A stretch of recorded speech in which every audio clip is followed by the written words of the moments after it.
This door won't shut because it keeps getting caught on top, and I'm going to demonstrate a way to fix it. When I inspected the left side, you can definitely see the damage done caused by the rubbing, and when you look down towards the bottom, the gap gets larger. On the right side, the gap gets larger towards the top. We can adjust the hinges to try to realign this door.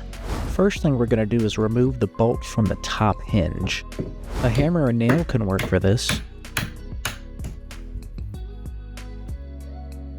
With the bolt out, you'll be able to reposition the door. I'm placing a shim here to rotate the door clockwise, which will create a gap between the door and the frame. The hinges will be misaligned, but you'll be able to bend them back in place. Now the best way to do this will be to use a crescent wrench. Position the crescent wrench the way I have it here.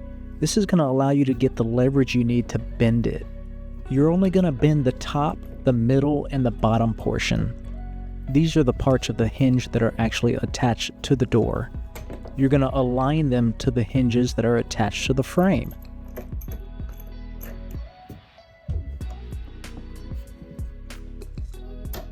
So now the hinges are aligned in the correct door position.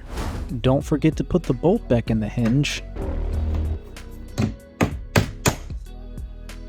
Same with the shim, don't forget to remove it. You'll want to be able to open the door. Alright, moment of truth. The sweet sound of a door just opening and shutting properly. So I also wanted to include another fix action. Sometimes a screw is stripped. See how it's just turning and not tightening? So the first thing we're going to do is we're going to take the screw out. The screw is stripped because there's nothing inside the hole to grip it to get it tight.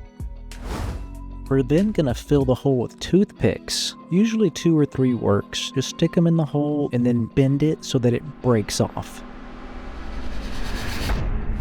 Finally, you'll put the screw back in. It now should have something to grip against with those toothpicks inside, and you shouldn't have any problems getting it back.